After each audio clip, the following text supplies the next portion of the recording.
Sa pool sa CCTV ang panuloob sa isang bahay sa Dagupan City. Mga alahas at alak tinangay ng mga kawatan. Nakatutok, Sandy Salvacio.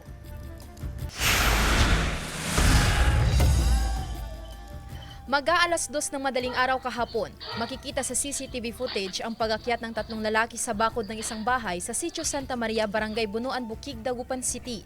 Pawang may takip sa mukha ang mga lalaki. Umikot sila sa bakuran hanggang sa pumasok sa maliit na bintana sa palikuran ang isa sa kanila.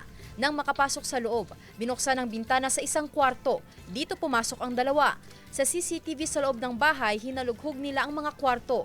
Matapos ang ilang minuto, lumabas sa back door ang tatlo dala ang mga ninakaw na gamit.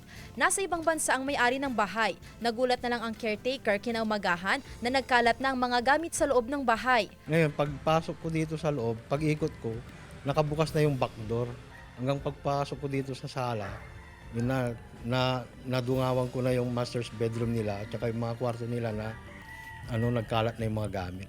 Mga alahas at alak ang iniulat na tinangay ng mga sospek. Hindi pa matiyak kung magkano ang kabuang halaga ng mga ninakaw. Nag-video call kami kaagad ng pinsan ko. Sa kanila sinabi na meron silang naiwan na alahas sa loob ng kwarto nila.